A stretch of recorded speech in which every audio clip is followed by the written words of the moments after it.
안녕하세요 여러분. 두근두근 EBS 화상 튜터링 학부모 설명회에 오신 여러분들을 환영합니다. 저는 EBS 입시 큐레이터 윤인구입니다.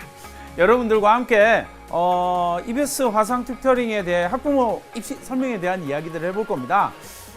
중학교 3학년 학생 학부모님들 반갑습니다.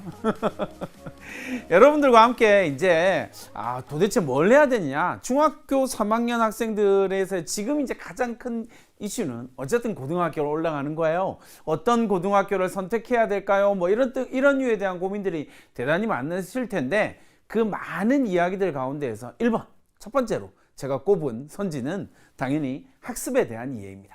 이게 중학교 3학년 학생 학부모님들 정말 많이 만나러 다니거든요. 전국을 돌아다니면서 만나러 다니는데, 제일 큰 문제점 중에 하나가 뭐냐면 공부량에 대해서 이해를 잘 못하세요.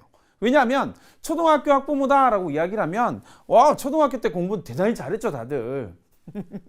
초등학교 때 공부를 못한 학생들은 정말 손에 꼽는단 말이에요. 왜 그러면 모든 학생들이, 거의 대부분의 학생들이 공부를 잘 할까요? 라고 이야기를 하면 대단히 단순해요. 쉬운 걸 배우거든요. 그리고 배워야 하는 양도 아주 적어요. 작고 소중하고 귀엽고 깜찍한 공부량을 갖고 있단 말이죠. 그러니까 이 작고 소중하고 귀엽고 깜찍한 이 공부량을 소화하는 건 어렵지 않거든요. 그런데 지금 중학생이란 말이에요. 중학생의 공부량은 초등학교에 비해서 조금 어려워져요. 그리고 깊이가 조금 생긴단 말이죠. 그리고 한 번 듣는다고 해결되지 않아요. 2번 들어야 되고 3번 들어야 돼요. 내가 이해하는 데까지 조금 더 시간이 걸리거든요. 왜냐하면 초등학교 때는 한 번 들어도 알 수 있거든요. 거의 대부분의 학생들이. 그런데 중학교 공부량은 그렇지 않다라는 거예요. 그래서 여러분들이 중학교 1학년, 2학년, 3학년들을 지나면서 공부를 점점 힘들어하고 부담스러워하고 싫어하고 막 이러는 가장 근본적인 이유가 뭐냐면, 쉬운 것만 배우던 아이가 갑자기 어려운 걸 소화를 해내야 되거든요. 쉽지 않은 거예요. 그러니까 이건 아닌가 봐 라고 포기를 한다라는 거죠. 그래서 이제 우리 흔히 말하는 수포자 막 이런 것들이 막 생기게 되는 거거든요. 근데 현실을 이야기를 하자면 그렇진 않다. 본질적으로는 조금 더 어려워지는 것 뿐이고, 그 조금 더 어려워지는 걸 받아들이는 과정이 생략되었기 때문에 문제가 생기는 거예요. 그냥 들으면 된다라고 생각하거든요. 그러니까 중학교 시절이 되게 힘들어지는 거예요, 공부가. 문제는 이제 중3이면 고등학교를 올라가야 된단 말이죠. 고등학교를 올라가고 어떤 고등학교를 선택하고 뭐 이런 문제 막 고민을 할 때 1번이 뭐냐면 이 학습량에 대한 이야기예요. 그러니까 본질적으로 생각을 해보면 고등학교 공부는 중학교 공부보다 아주 어려워요. 이 말을 잘 이해하셔야 됩니다. 중학교 때 배웠던 건 그냥 몇 번 들으면 알 수 있어요. 지식 위주거든요. 그런데 고등학교 공부는 자기가 안다라고 해서 문제를 풀 수가 없어요. 적용하고 이해하고 막 이런 과정들이, 지식이 조금 더 확산되어야만, 자기 걸로 만들어야만 하는 과정이 반드시 존재를 하거든요. 그러니까 상당수의 중학생들이 공부를 잘한다라고 이야기를 하는 상당수의 중학생들이 고등학교 올라가면 많이 넘어져요. 왜 많이 넘어질까요? 여기에 대한 고민을 별로 하지 않은 상태에서 고등학교를 가거든요. 그러니까 고등학교 올라가서 제일 많이 첫 번째 시험에서 완전 바닥을 친단 말이에요. 왜 그렇게 될까요? 중학교 때 공부했던 방법으로 공부를 하거든요. 그러면 실수할 수밖에 없고 실패할 수밖에 없어요. 그래서 제가 뭐라고 부르냐면 중학교 4학년이라고 부르거든요. 여전히 중학교의 공부 방법, 여전히 중학교의 태도를 가지고 있는 학생들. 그 학생들은 고등학교 올라가서 많이 실패해요. 많이 좌절하고 공부는 나의 길이 아닌가 봐 막 이런 이야기를 하거든요. 그럴 리가. 절대로 그렇지 않다라는 거예요. 그래서 고등학교 공부량을 이해를 해야 된다. 어렵다. 그러니까 학원에서 뭔가를 듣는다라고 절대 해결되지 않는다. 그 부분에 대한 이해가 있어야 되는데, 더 중요한 건 이놈이에요. 지금 중학교, 초등학교, 중학교 이렇게 이야기를 하다 보면 제일 많이 고민하는 게 어떤 대학을 보낼 겁니까? 라고 이야기를 하면 다들 좋은 대학 간다라고 이야기를 해요. 다들 의대 간다라고 이야기하고, 다들 막 스카이 간다라고 이야기를 하고, 막 자기가 아는 모든 좋은 대학 다 나온단 말이에요. 그런데 그 좋은 대학교를 가겠다라고 생각하는 학생들은 일반 학생들의 공부량의 2배 이상을 해야 돼요. 이제 여기서 질문. 고등학교 공부 쉽지 않다면서요? 네. 개념 자체가 어려워져요. 왜? 아주 어려운 걸 배우거든요. 그런데 아주 어려운 걸 배우는데 중학교 때 공부 습관을 가지고 공부를 하니까 실패를 하게 된다는 거죠. 근데 최상위권 대학 아니면 여러분들이 원하는 그 대학을 간다라고 생각을 하면 일반 고등학생의 공부량의 2배, 최소한 2배는 해야 돼요. 그래야만 자기가 원하는 대학을 갈 수 있는 거거든요. 여기서 아주 중요한 이야기가 나오는 거예요. 우리는 오늘 튜터링, 화상 튜터링에 대한 이야기를 하잖아요. 제가 이 화상 튜터링에 대해서 학부모님들한테 홍보대사도 아님에도 불구하고 정말 중요하다라고 이야기를 하는 이유는 뭐냐면 실제로 이 학생이 아는지 모르는지를 결정짓는 과정이 필요하다는 거예요. 그러니까 그 부분에 대한 고민을 갖고 있어야 된다는 거예요. 제 얘기에 맞는지 안 맞는지를 제가 데이터를 통해서 보여드릴게요. 지금 보는 데이터는 고등학교 3년 동안 학생의 성적 변화를 쭉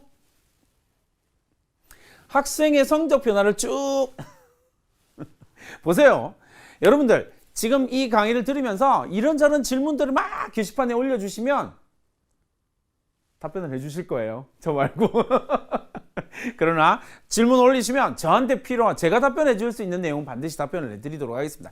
일단 이건 뭐냐면 고등학교 3년 동안의 성적 추이예요. 제가 M자형이라고 부르는 거거든요. 잘 생각해봐요. M자형과 W자형이다 라고 이야기를 하는데 둘의 공통점은 뭐냐면 고등학교 3년 동안 성적이 바뀌지 않는다라는 거예요. 와, 이거 진짜 중요한 이야기거든요. 고등학교 3년 동안 성적이 바뀌지 대부분의 학생들이 제가 가지고 있는 통계 자료는 대략 한 85% 정도예요. 그러니까 85% 정도의 학생은 자기 성적을 못 바꾼다라고요. 왜 못 바꿀까요? 라고 이야기하면 공부 패턴을 중학교 때 거 그대로 갖고 있거든요. 그러면 실제로 성적이 상승하는 건 불가능해요. 그러니까 다른 말로 생각을 해보면 앞서 이야기했던 것처럼 공부량이 늘어나고 어려운 걸 배우는 만큼 공부량이 따라가줘야만 이 문제가 해결된다는 거예요. 그게 해결되지 않는 한 고등학교 3년이 정말 힘들 거라고요. 그러니까 제가 거짓말을 하는 게 아니고요. 실제로 잘 생각해봐요. 주변에 여러분들이 알고 있는 사람들, 지인, 고등학교 다니고 있는 지인들한테 물어봐요. 진짜 물어보세요. 그럼 뭐라고 대답하냐면 고등학교 3년 동안 성적 안 바뀐다라고 대답하는 게 85%예요. 물론 떨어지는 학생도 있고요. 한 8% 정도. 성적이 상승하는 학생 7% 정도 있어요. 대부분의 학생들이 1학년 1학기 때 성적을 가지고 쭉 간다고요. 왜? 그걸로 공부 패턴이 거의 결정짓거든요. 그러니까 그 부분에 대한 고민들을 갖고 있는 게 대단히 중요하다. 그럼 이 문제를 우리가 어떻게 해결할 것이냐에 대한 이야기들을 할 때 제일 중요한 우리 교육이 가지고 있는 특히나 중학교 3학년 학생 학부모들한테 제가 꼭 이야기하고 싶은 거. 우리 교육에서 이 인지 부조화를 걷어내야지만 제대로 된 공부를 할 수 있거든요. 이 인지 부조화다라고 하는 건 뭐냐면요. 생각이나 신념, 태도나 행동이 모순될 때 생각과 신념 그리고 태도와 행동이 모순될 때 내가 생각하는 것과 그리고 태도와 다를 때 내가 생각하고 있는 신념과 나의 행동이 다를 때 우리 뇌는요.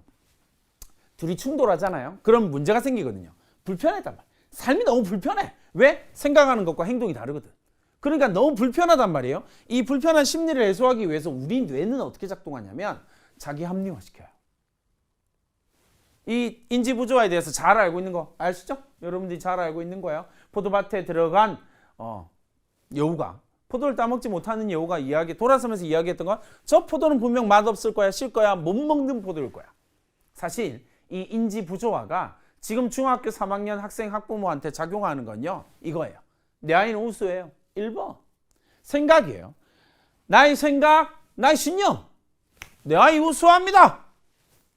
제가 만난 99.99%의 학생, 학부모들이 주장하는 바예요. 초등학교 때 공부 잘했어요. 당연한 거라니까요. 중학교 때도 잘했어요. 그럴 수 있어요. 내 아이 우수하죠. 그런데 문제가 뭐예요? 내 아이의 성적이 우수하지 않거든. 그러면 생각과 행동이 차이가 나죠. 그럼 뭐가 생긴다고요? 인지 부조화가 생긴다고. 이걸 자기 합리화해야 되거든요. 우리나라 교육에서 안타깝게도 이걸 자기 합리화하는 방법이 뭐냐면 선행학습이에요. 그래서 중학교 3학년 학부모님들 학생들이 고등학교 지금 선행 열심히 하고 있는 안타깝지만 인지 부조화다. 나의 아이는 우수한데 나의 아이 성적이 우수하지 못한 이유가 뭐냐면 자기 합리화 들어가는 거예요. 뭐라고 생각해요? 선행학습을 안 해서 그래. 그러면 이제 고등학교 올라가는 순간 난리가 나요. 성적이 막 미친 듯이 떨어지거든요. 선행학습은 하면 할수록 지금 성적은 계속 떨어질 수밖에 없습니다. 왜요? 대부분의 학생들은 지금 걸 제대로 따라가지 못한다니까요. 처음에 보여줬던 거예요. 왜? 어려운 걸 배우거든요. 그러면 그 어려운 걸 어떻게 해요? 자꾸 지금 중3 학생 학부모들이 가지고 있는 공부에 대한 가장 심각한 오해 가운데 하나. 학원을 열심히 다니고 들으면 돼. 안 된다고요. 그건 초등학교 때 공부라고요. 중학교, 고등학교, 중학교도 좀 그렇다 치더라도 중학교도 막 벼락치기 뭐 이런 거 좀 통하잖아요. 그럼 고등학교는 절대 그게 안 통한다고요. 왜요? 어려운 걸 배우거든요. 그러니까 내가 들었다고 해서 알 수 있는 게 아니라고 이건 절대로요. 그러니까 지금 걸 못하는 학생이 앞에 열심히 고등학교 2학년과 3학년과 선행학습 해봐야 아무 소용없다라는 거예요. 밑에 게 빵꾸가 나고 밑에 게 구멍이 났는데 어떻게 따라가요? 절대 안 된다. 그러니까 하지 마라. 잘 생각하셔야 됩니다. 선행이 무조건 불가능하다 해서는 안 된다 이게 아니에요. 선행이 필요한 학생과 선행이 필요 없는 학생이 있다는 거예요. 이 둘을 명확하게 구분해야 고등학교 올라갔을 때 헤매지 않습니다. 제가 무수히 많은 학생들을 자기가 원하는 대학을 보내거든요. 근데 본질이 뭐냐면 너 어느 정도 수준인지를 정확하게 파악하는 거예요. 그게 본질입니다. 그렇다면 어떻게 해요? 선행학습. 내 아이는 선행학습이 필요한가 필요하지 않은가. 지금 중3 선행학습 해야 돼요? 하지 말아야 돼요? 라고 이야기를 한다면 결론 단순하다니까요. 지금 중학교 1, 2, 3학년 수학 문제를 예를 들면 수학이 선행이 가장 많이 이루어지니까 수학 1, 2, 3학년 중학교 1, 2, 3학년 문제를 안 틀려. 그럼 뭐 하면 돼요? 선행해도 돼요. 근데 틀려. 그럼 선행하면 안 돼요. 그럼 고등학교 올라가면 그 틀린 것 때문에 계속 구멍이 생기거든요. 그럼 어떻게 한다고요? 놀랍게도 제가 만난 거의 대부분의 학부모들은요. 고등학교 올라가서 선행을 많이 하고 와서 고등학교 올라가서 구멍이 났고 성적이 막 5등급 6등급 나온단 말이에요. 그럼 어떻게 해요? 더 열심히 선행을 시켜요. 왜요? 내 아이는 우수한데 내 아이 성적이 우수하지 않아 5등급 6등급이거든요. 그럼 이 인지부조화를 해결해야 돼. 어떻게 해요? 선행으로 해결하는 거죠. 자기 합리화예요. 절대 성적이 오르지 않습니다. 그 방법을 선택했기 때문에 실패하는 거예요. 그 부분을 여러분들이 꼭 기억을 해 주시면 좋을 것 같습니다. 지금 중3 학생들은 고교학점제로 들어가게 됩니다. 이 고교학점제의 가장 본질적인 부분은 뭐냐면 어쨌든 학생이 기초 소양에 따라서 기본 학력을 바탕으로 해서요. 적성과 진로와 적성에 따라서 과목을 뭐 한다고요? 자기가 선택하는 거예요. 어떤 과목을 선택할 것인가를 누가 결정한다고요? 학생이요. 과목을 선택했어요. 그럼 뭐 한다고요? 이수 기준에 도달해야 됩니다. 수업의 3분의 2 그리고 성취도로 봤을 때 40% 이상 뭐 이런 조건들이 있어요. 그런 조건들을 하면 충족시키면 이수를 시켜주는 거예요. 대학처럼 학점을 준다는 거예요. 그 학점을 192학점을 누적시키면 졸업을 시켜주겠다는 겁니다. 그러니까 다른 말로 하면 지금 고교학점제 하에서는 고등학교 졸업이 안 될 수도 있다는 거예요. 그냥 열심히 학교를 지금은요. 지금 체제, 지금 고등학교 학생들은 열심히 학교만 나가면 돼요. 수업 일수만 채우면 무조건 졸업이 되거든요. 그런데 고교학점제에서는 수업 일수 채웠다고 졸업시켜주지 않는다. 학점을 이수를 해야만 한다라고 하는 것이 가장 본질적인 차이다라고 생각하시면 되겠습니다. 그래서 과목 출석률이 3분의 2가 돼야 되고요. 학업 성취도가 40% A, B, C, D, E 중에 E예요. E까지는 이수한 걸로 해주겠다는 거예요. 이수를 못했어? 그럼 I. 그럼 I가 되면 학점이 누락되겠죠? 그럼 졸업 못하게 되는 거야. 학점을 취득하는 방법 이렇게 된다. 그 다음에 이렇게 학점을 취득해서 3년간 192학점 이상 고등학교마다 좀 다르긴 하지만 어쨌든 3년간 192학점을 취득을 하면 졸업시켜 줄게 라고 이야기를 하게 된다라는 거예요. 그러면 이제 고교학점제에서 가장 중요한 질문이 나오겠죠. 어떤 과목을 선택할 것이냐. 도대체 어떤 과목을 선택할 것이냐라고 하는 부분이 가장 중요한 문제가 될 거예요. 그러면 잘 생각을 해보자고요. 어떤 과목을 선택할까요? 라고 이야기를 하면 여기 왼쪽에 있는 게 뭐냐면 기본적으로 지금 고등학교 학생들의 선택 과목군이에요. 그러니까 지금 중학교 3학년 학생들이 이게 크게 의미가 없으니까 오른쪽에 있는 고교학점제 하에서 과목 선택에 대한 고민을 하면 되겠죠. 공통과목은 1학년 때 과목입니다. 1학년 때 과목이기 때문에 공통과목이에요. 선택이 없어. 전부 다 무조건 해야 됩니다. 그 다음에요. 두 번째, 선택 과목은 2학년, 3학년 때 올라가면서 진행을 하는 거예요. 2학년, 3학년 올라가면서 나의 선택 과목들을 정해야 돼.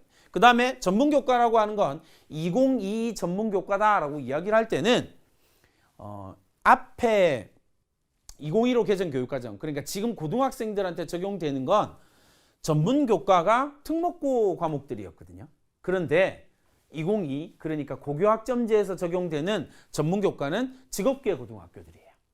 그러니까 일반적인 일반계 고등학교엔 해당은 없다라고 생각하시면 되겠습니다. 그러면 선택할 수 있는 건 고등학교 올라가면 1학년이 전국 공통으로 배우는 과목들, 그 다음에 선택 과목에 일반 선택, 융합 선택, 진로 선택이 있는데 어떤 과목을 선택할 거냐고요. 라고 이야기를 하면 제가 또 입시 큐레이터잖아요. 그러니까 정답을 알려줘야 돼. 어떤 과목을 선택하냐면 진로 선택 과목을 선택하는 겁니다. 이렇게 생각하시면 됩니다. 그러니까 일반 선택 과목이다라고 이야기를 하고 그 다음에 융합 선택 과목이다라고 이야기하고 진로 선택 과목이다라고 이야기를 하는데 왜 진로 선택 과목에 대한 선호를 제가 강하게 말씀을 드리냐면 진로와 적성에 따라서 과목을 선택해야 돼요. 그런데 그 진로와 적성에 따라서 공부를 하다 보면 가장 깊이 공부할 수 있는 영역이 어디냐면 진로 선택 과목들이에요.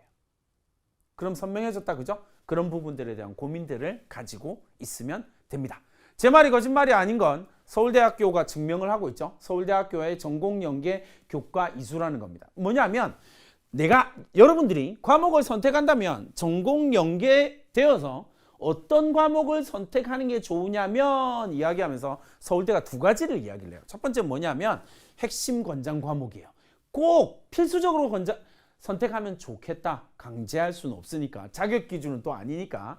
어쨌든 꼭 선택했으면 좋겠다라는 과목이고요. 그 다음에 권장 과목이에요. 그냥 가급적 해줬으면 좋겠다라는 거예요. 그럼 생각해 보세요. 여러분들이 내가 서울대를 갈 겁니다. 연세대를 갈 겁니다. 이거 상위권 여러분이 생각하고 선호도가 높은 대학은 거의 대부분 다 갖고 있거든요.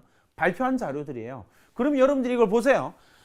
예를 들어서 난 서울대를 너무 가고 싶은데 서울대가 핵심 권장 과목이 있고 권장 과목이 있어요. 그럼 어떻게 해야 될까요? 대부분 다 권장하니까 해야죠. 그러니까 고등학교 올라가서 여러분들이 이 과목들을 선택하는 거예요. 근데 이 과목들이 2015 개정 교육과정에 대한 해당되는 과목이란 말이에요. 이걸 2022 그러니까 고교학점제에 적용되는 걸로 과목을 다 바꿔보면 전부 다 어디 있게요? 진로 선택 과목이 있어요. 그걸 이해를 하시라는 거예요. 그래야만 대학이 원하는 과목들을 선택할 수 있고 실제로 대학이 원하는 과목을 선택한다라는 말의 의미는 뭐냐면 내가 그 전공 분야, 그 진로 분야에서 깊이 있는 과목을 공부를 한다라는 말이에요. 그러니까 깊이 있는 과목을 공부를 하니 좋은 평가를 받을 수밖에 없는 거죠. 예를 들어 볼게요. 기계공학부를 갈 겁니다 라고 이야기하면 공학부네요. 기계공학이네요. 그럼 제일 먼저 중요한 게 뭘까요? 기계공학이니까 물리. 물리원은 당연히 선택해야 되고 물리2. 미적분, 기하, 확률과 통계. 그 다음에요. 식물생산과학부입니다. 생명이겠네요. 생명과학2요. 그 다음에요. 권장과목 화투. 그 다음에 미적, 확통, 기하. 공통적으로 나오는 게 있네요. 뭐예요? 미적, 확통, 기하. 그러니까 여러분들이 생각하는 그 대학을 가려면 미적, 확통, 기하를 해야 된다라는 이야기가 되는 거예요. 그게 여러분들이 원하는 그 대학에서 일반적으로 요구하는 과목 수준이라는 거예요. 왜? 그 분야에서 깊이 공부를 하고 관심을 가지다 보면 그 과목으로 갈 수밖에 없다라는 거예요. 그게 핵심 권장 과목, 권장 과목이거든요. 다만 인문계열 학생은 서울대도 명확하게 얘기를 해요. 인문계열 학생은 그냥 자기의 관심사를 따라서 선택하면 돼. 고등학교 올라가서 고교학점제 하에서. 다만 경제학부를 오는 학생들은 그래도 미적, 확통은 하고 왔으면 좋겠다라고 생각하는 게 서울대 입장. 그러니까 주요 대학들도 대부분 다 이런 선택을 하게 된다는 겁니다. 그 부분을 여러분들이 기억을 하시면 되겠죠. 그래서 여러분들이 생각할 때 이런 부분들에 대한 고민들이 좀 있어야만 내가 제대로 준비를 해간다 라고 하는 것들을 생각을 해두시면 되겠습니다. 자, 중학교 3학년 학생들이 2028이에요. 입시가 이루어지는 걸 2028 입시라고 이야기를 하는데 이 2028 입시에서 대학은 어떻게 갈 수 있나요? 라고 이야기를 하면 크게 네 가지 방법밖에 없어요. 고민하지 마세요. 어렵고 막 복잡하고 그런 거 다 거짓말이에요. 정말 다 거짓말이에요. 복잡하지 않아요. 어렵지 않아요. 왜? 가는 길이 네 가지밖에 없다니까요. 93% 정도의 학생들은 이 네 가지 방법으로 대학을 가거든요. 그러니까 고민하지 않아도 돼요. 어떻게 해요? 학생부 교과 전형으로 가든, 내신이죠. 우리가 흔히 말하는 내신이고로, 아니면 수능으로 가든, 그게 아니면 학생부 종합 전형으로 가든, 그게 아니라면 논술로 가든. 기타 전형은 이제 실기를 포함하는 전형이니까요. 그런 부분들에 대한 고민이 필요하다라는 이야기입니다. 그래서 굳이 고민할 필요 없이 이 네 가지 방법 가운데에서 나의 길을 찾아야겠구나 라고 생각하시는 게 필요하다라는 겁니다. 자, 어차피 대입에 대한 이야기가 나왔으니까 대입 개편안까지 마무리를 지어보도록 하죠. 어쨌든 2028 대입 개편안의 핵심은 모든 학생이 공통 과목을 한다라는 거예요. 모든 학생이 공통 과목을 하니까 선택 과목이 이제 없어진 거죠. 선택 과목의 유불리가 싹 없어졌네 라고 전제를 깔면 공통 과목을 뭘 하나요? 국어, 수학, 영어, 그리고 통합사회, 통합과학이라고 하는 5과목을 보게 되는 거예요. 물론 국어 안에서는 화법과 언어, 독서와 작문, 문학이라고 하는 영역이 들어가게 되고요. 그 다음에 수학에서는 대수, 지금의 수1 과목이에요. 미적분 1, 지금의 수2 과목입니다. 그 다음에 확률과 통계. 그러니까 되게 단순하게 생각을 하면 어떻게 돼요? 전체적으로 봤을 때는 지금 고등학생의 인문계열 학생들 과목만 수능 과목이 된다라는 거예요. 그럼 이제 그 다음 생각해 볼 수 있는 건, 그럼 지금 미적분 공부하고 기하 공부해서 아주 수준 높은 수학들을 했던 학생들은 어떻게 될까요? 라고 생각을 하면 여기 안에서 변별을 해내야 되는 거야. 그건 이제 교육부가 가지고 있는, 평가원이 가지고 있는 과제가 될 거고요.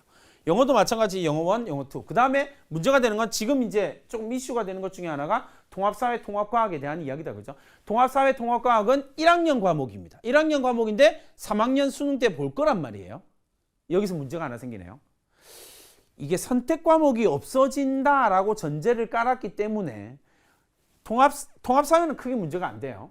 통합사회도 사실 경제 이런 부분들은 분명히 문제가 되겠지만 통합과학이 문제겠죠. 그러니까 물리원 이런 과목들에 대한 이야기들이 들어갈 수가 없어요. 그러니까 1학년 범위 안에서 수능 문제를 내야 된다라고 하는 문제점이 생긴다는 겁니다. 그 문제에 대해서 어떤 식으로든 변화가 좀 주어질 것이다 라고 고민할 수가 있을 거고요. 내신으로 넘어가게 되면 절대평가 ABCDE로 표현됩니다. 고교학점제에서는 ABCDE로 무조건 가게 돼 있으니까. 그러나 다만 혼란을 막기 위해서 상대평가 5등급제로 바꾸어서 병기하도록 되어져 있습니다. 그러니까 포커스 제일 큰 거, 그죠? 지금 9등급제에서 1등급과 2등급을 포함하면 11%예요. 그러면 1등급과 2등급을 포함한 11%를 10%로 바꿔서 1등급이라고 부르기로 한 거예요. 5등급제로 나누어졌으니까 그 부분만 생각하시면 됩니다. 그렇게 생각을 하시면 되겠습니다. 마지막으로 생각해 볼 수 있는 건 뭐냐면요. 사실 지금 중학교 3학년 학생 학부모님들한테 진짜 강조하고 싶은 건 뭐냐면요. 제발 객관식이 지양됩니다. 어떤 형태로든 지양될 거예요. 그래서 논서술형 평가가 조금 더 많아지게 될 겁니다. 60% 이상이 논서술형 평가로 이루어지게 될 거거든요. 그러니까 그 부분에 대한 준비가 필요하다. 어떻게 준비할까요? 라고 이야기하면 논서술형을 정말 잘할 수 있는 방법은요. 부모님과 함께 열심히 대화하는 거예요. 진짜로요. 주제가 있는 대화. 그게 뭔데요? 논술. 그게 서술. 그러니까 지금 막 질문 온 것처럼 중3 때 공부 시작해도 되나? 당연히 되죠. 어떻게 해요? 부모님과 주제를 가지고 대화하기. 야, 화났어. 이런 거 말고요. 소리 지르는 거 말고요. 주제를 가지고 대화를 한다. 그게 뭐라고요? 논서술형을 준비하기 위한 과정이다라고 여러분들이 생각을 해 두시면 좋겠습니다. 지금 어떤 일을 해야 되나요? 라고 이야기를 하면 되게 단순합니다. 여러분, 밑에 학생이 일반적인 학생들이고요. 위에가 최상위권 대학을 간, 여러분들이 생각하는 그 대학을 간 학생들의 공부 패턴이에요. 가장 큰 차이점이 뭘까요? 들쭉날쭉 일반 학생들 온 시간을 끌어모아가지고 시험 기간이 되면 있는 시간 없는 시간 모두 다 끌어모아가지고 시험에다가 막 쏟아붓고 시험 끝나면 왕창 놀고 실패. 그건 고등학교 올라가면 무조건 실패합니다. 그 부분에 대한 이해를 하셔야 돼요. 그래서 그 부분에 대해서 여러분들이 조금 더 의미 있는 결과물들을 만들기 위해서는 완벽한 패턴, 공부 패턴이 필요하고 공부는 어차피 패턴에 의해서 결정되는 거니까. 그런데 그 패턴에서 가장 중요한 게 뭐라고요? 여기 혼자 공부한 시간이요. 그 부분에 대한 고민들을 해보자고요. 그래서 어떻게 하면 혼자 공부할 수 있느냐라고 하는 것에 대해서 고민을 해보시면 좋을 것 같고요. 공부를 하면서 제일 제가 25년 넘게 학생들을 가르치고 있거든요. 고등학생들을. 이 아이들이 공부를 못하는 이유가 뭐였냐면 이거였어요. 전부 다 뭐 하고 있다고요? 공부 착각하고 있어요. 공부하고 있어요. 읽었어요. 이해했어요. 알고 있어요. 열심히 했어요. 강의 많이 들어. 그건 공부하고 아무 상관없는 거예요. 공부 착각을 가지는 순간 실패할 수밖에 없다. 그렇다면 나의 공부가 어떤지를 쭉 한번 돌아보는 과정이 반드시 필요할 거다라는 이야기예요. 그래서 되게 단순한 이해가 이겁니다. 1그룹은요, 수업을 잘한다고 엄청 유명한 강사, 유명한 학원의 인강을 듣고 거기에서 막 학생들이 뭐라고 이야기하냐면요, 이해도 쉽고요, 만족도도 엄청 높다라고 이야기를 해요. 2그룹 학생, 이거 전 세계에서 실험한 거예요. 2그룹 학생들은요, 설명 스킬이 설명도 좀 부족하고 잘 못하는 것 같고 수업도 많이 들었는데 이해도 잘 안 되고 너무 어렵다라고 평가하는 이 두 그룹을 시험을 봤단 말이에요. 결과는요, 차이가 없어요. 어떤 실험에서도 유의미한 차이가 나오지 않습니다. 듣는 건 내가 이해했다라고 착각하는 건 아무 의미가 없다라는 거예요. 그 부분에 대해서 명확하고 완벽하게 대비를 해야만 여러분들이 원하는 결과를 손에 쥘 수 있다는 거예요. 저는 페르소나라고 하는 단어를 되게 좋아하거든요. 이 페르소나라고 하는 단어, 라틴어 어원은 뭐냐면요, 법정에서 개별성을 표현하는 단어예요. 여러 의미가 있긴 한데 법정에서 개별성을 표현한 거. 왜? 모든 사람은 다 다르다는 거예요. 중학교 3학년 학생들 많이 만나거든요. 근데 그들은 각각의 개별성을 가지고 있어요. 다른 말로 해볼까요? 그 개별성에 맞는 학습 전략이 있어야만 된다는 겁니다. 옆집에 누군가가 하고 있는 학습 전략은요, 내 아이와 아무 상관이 없습니다. 그 학습 전략 어떻게 만들 수 있을까요? EBS 화상 튜터링을 활용하는 방법도 정말 좋은 방법이 될 거예요. 내가 학습하는 과정들을 튜터링을 통해서 검증하면 되거든요. 그런 개별성을 가진 학생들을 만드는 것이 중요하다라는 말씀을 드리면서 중학교 3학년 용 끝내겠습니다. 자, 이제 고등학교 1학년 학생 학부모에 대한 이야기를 좀 해보도록 하죠. 사실 고등학교에 올라와서 한 학기를 보냈어요. 벌써 이 한 학기를 보내고 난 뒤에 고등학교 올라와서 중간고사 끝나고 이제 기말고사 끝나는 시즌이잖아요. 중간고사 끝나고 기말고사 끝나면서 이 아이들이 제일 많이 하는 말이 뭐냐면 시험 망했대. 안타깝게도 시험 망했대요. 네, 그럴 수 있죠. 네, 좀 고민을 해보자고요. 그 다음 질문은 이거예요, 여러분. 시험이 망했어요 라는 이야기를 했잖아요. 그러면 그 다음 1번이 뭐냐면 왜? 라고 하는 질문이 출발해야 돼요. 부모님들 그리고 학생 여러분들, 이제 EBS 화상 튜터링에서 튜터들이 제일 많이 하는 게 그걸 거예요. 왜? 왜? 근데 이걸 그냥 왜로 끝내시면 안 돼요. 제가 학생들하고 제일 많이 하는 이야기 중에 하나가 뭐냐면 이거예요. 대화의 컨셉을 한번 보세요. 컨설팅을 해줍니다. 상담을 합니다. 그럼 이야기하면, 자, 이번 시험 어땠어? 선생님 망했어요. 왜? 라고 이야기를 하면 100%의 학생이 뭐라고 대답하는지 아세요? 집에서 한번 해보세요. 제 말이 맞나 안 맞나?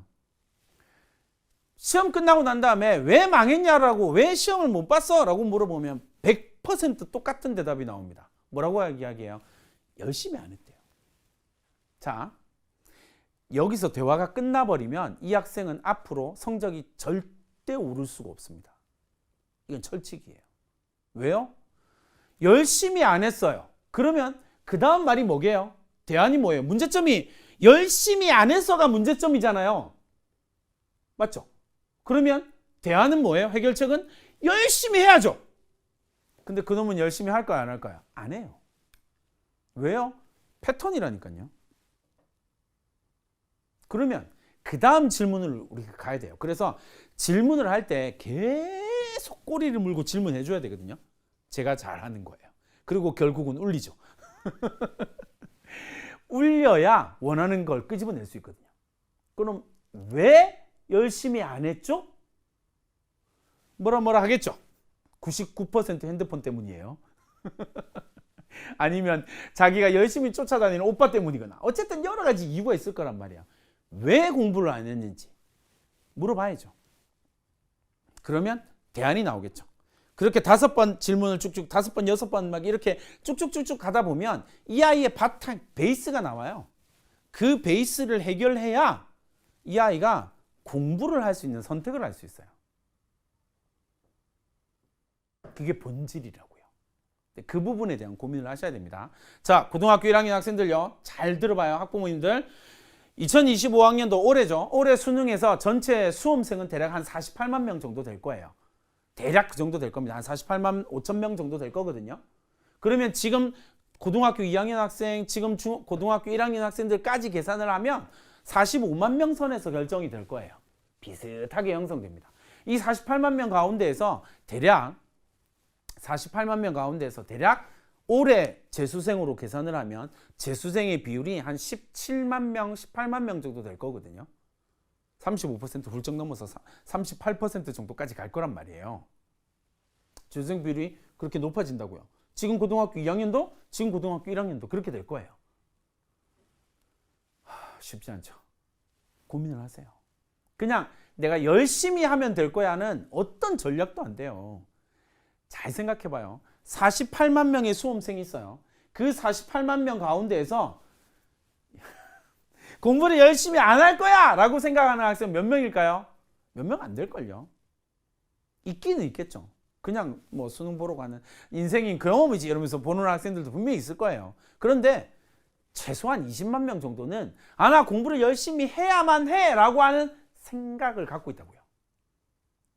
그럼 그 다음 질문이 이거죠. 어떤 학생이 성공하냐예요. 그 부분에 대한 고민을 하자고요. 언론에 좀 많이 시끄럽고 막 엄청난 이슈를 만들어내고 있는 의치, 약수한, 대략 그리고 가장 많은 학생들이 그냥 틈만 나면 이야기, 초등학교, 중학생들이 이야기하는 스카이, 대략 이런 학생들이 갑니다. 이 정도 수준의 학생들이 간다고요. 그러면 고등학교 1학년이에요. 가능하냐 불가능하냐라고 묻는다면 저는 가능하다라고 이야기를 해요. 무조건. 본질은 뭐냐면요. 제가 지도했던 학생들 가운데에서는 막 기적적인 아이들 되게 많거든요. 그러면 이런 거예요. 고등학교 1학년 때 국어사, 수학사, 영어사, 444 받았어요? 그 학생이 이제 상담을 하고 본질은 뭐냐면 어떤 행동을 바꿀 거냐거든요. 공부는 어차피 패턴 싸움이니까 패턴을 바꿔주면 돼요. 어떤 행동을 바꿀 건지를 결정하면 돼요. 그래서 그 남학생이 저랑 이러이러한 행동을 바꾸기로 결정을 하고 올해 서울대학교 경제학과를 갔어요. 1학년 대신 4등급, 3학년 대신 1.2등급.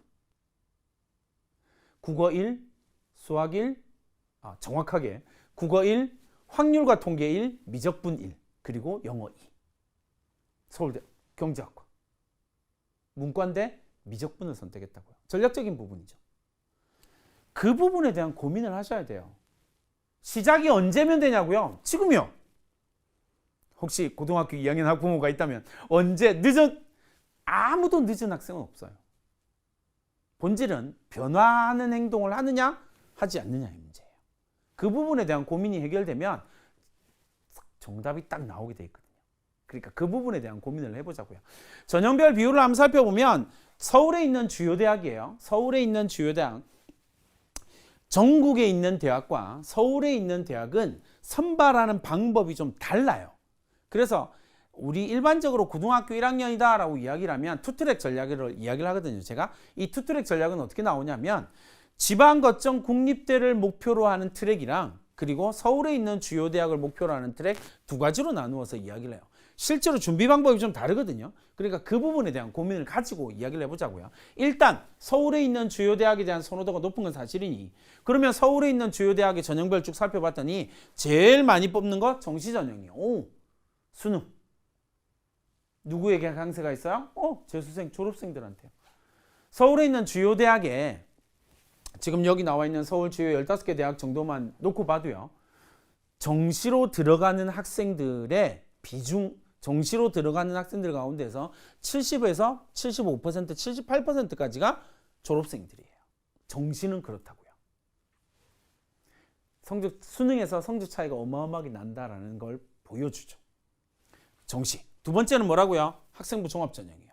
그러니까 서울에 있는 주요 대학을 진학하는 방법 1번 수능. 근데 N수생이 너무 초강력. 두 번째가 뭐라고요? 학생부 종합전형이에요. 세 번째가 뭐예요? 학생부 교과 내신이요. 네 번째가 논술이요.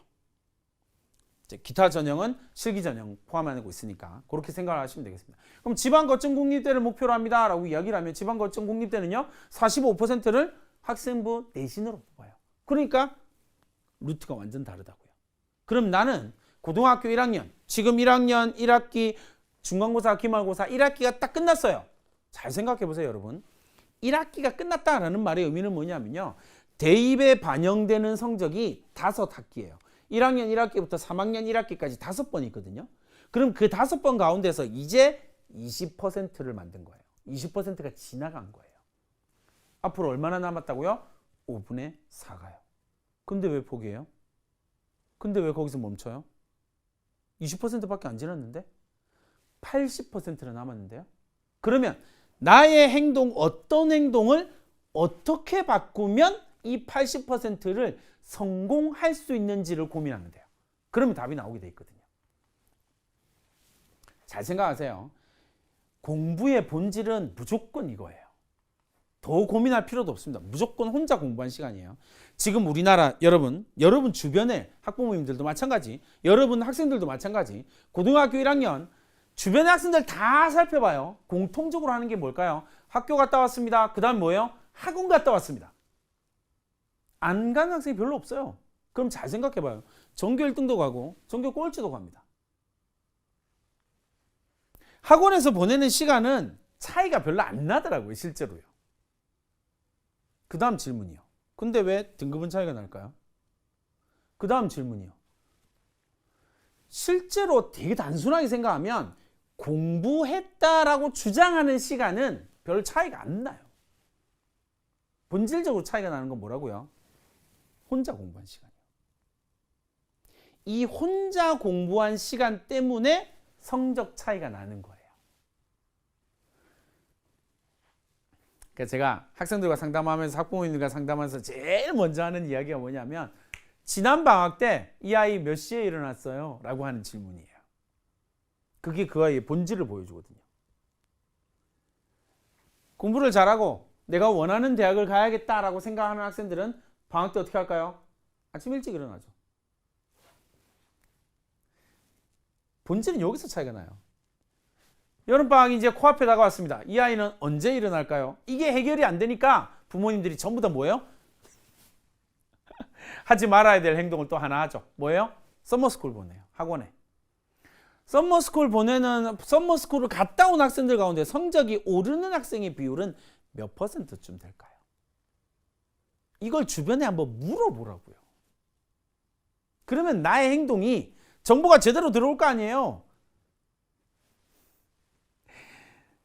썸머스쿨 갔다 오고 윈터스쿨 갔다 온 학생들 가운데서 성적 오르는 학생이 그렇게 많지 않다니까요. 왜요? 공부는 이거의 문제라고요. 혼자 공부한 시간을 확보하느냐 확보하지 못하느냐에 따라 달라져요. 이게 고등학교 공부예요. 중학교 공부 때까지는 상관없어요. 중학교 때 공부까지는 혼자 공부한 양이 좀 적어도 되거든요. 듣기만 하면 돼. 또 머리 좋은 애들은 열심히 들으면 성적도 잘 나와요. 근데 고등학교 공부는 절대 안 됩니다. 그러니까 혼자서 자기 걸로 만드는 시간이 부족한 아이들은 성적이 뚝뚝뚝뚝 떨어질 수밖에 없어요. 그래서 제일 학부모들이랑 상담하면 제일 많이 듣는 말이 뭐냐면요. 이 아이가 열심히 공부하는데 성적이 안 나온대. 그걸 뭐라고 하게요? 거짓말. 그런 학생은 없어요. 불가능하다고요. 그러니까 자꾸 이상하게 생각하지 마세요. 그런 생각을 하고 그런 고민을 하는 순간 정확하게 아이를 못 보고 있는 거예요. 그러니까 실패하죠. 아이에 대한 정보가 부족하면 입시는 실패할 수밖에 없는 거거든요. 부모님 잘 생각하세요. 학생 여러분들 정확하게 생각해 보세요. 우리가 학생부에 기록할 수 있는 글자는요. 대략 한 27,000자 정도 돼요. 27,000자의 글자를 가지고 나의 우수함을 증명하는 거예요. 1학년 학생 이제 끝났잖아요. 한 학기가 끝났어요. 27,000자 그대로 남았어요. 아직까지도요. 그럼 이 27,000자로 내가 해야 할 일이 뭐라고요? 나의 우수함을 증명하는 일이요. 어떻게 증명할 건데요? 라고 하는 이야기가 남겠죠. 그럼 이제 선생님, 제가 여러분한테 드릴 수 있는 최고의 정보가 되겠죠. A 학생과 B 학생 있습니다. 어떤 학생이 좀 더 괜찮아 보이세요? 라고 이야기를 하면 제가 지금까지 숱한 전국 강의를 다니면서 물어봐요. A 학생이 괜찮아요? B 학생이 괜찮아요? 라고 하면 100이면 100 전부 다 B 학생이라고 해요. 그러니 1학년 1학기 내신이 모든 걸 결정한다라는 이상한 생각을 하는 거예요. 절대 그렇지 않다니까요. 앞서 서울대 경제학과 간 학생 말씀드렸잖아요. 1학년 때 4등급. 본질을 이해를 하지 못하면 자꾸 엉뚱한 것들이 보이게 된다고. 이게 뭐예요? 인지부조화거든요. 근데 그 부분에 대한 고민을 해보자고요. A 학생은 1학년 때 3.8의 내신에서 시작해서 3학년 때 1.3의 내신으로 끝냈습니다. B 학생은요. 1학년 때 1등급에서 3학년 때 3등급 만들었어요. 그래서 2.0이에요. 자, 이 성적 추이를 봤어요. 여러분 어떤 학생을 뽑고 싶을까요? 입학사정관입니다. 대학 교수예요. 여러분이라면 어떤 학생을 뽑을래요? A 학생 뽑을까요? B 학생 뽑을까요? 100% A 학생을 뽑습니다. A 학생은 자신의 성장을 증명했거든요. 우리가 해야 할 일이죠. 1학년 1학기가 끝났어요. 내신이 망쳤어요. 축하드립니다. 무슨 기회를 잡으신 거예요? 올라갈 기회를 잡은 거예요. 다만 여기서 제일 중요한 거예요. 올라갈 기회를 잡는 학생이 있고 올라갈 기회를 못 잡는 학생이 있어요. 차이점은 뭘까요? 변화를 시도했냐, 그냥 똑같이 행동했냐의 차이예요. 똑같이 행동하면 바뀌지 않는다. 이 부분에 대한 이해를 해야만 우리가 원하는 결과물을 손에 넣을 수 있는 거거든요. 그러니 이렇게 되는 거예요.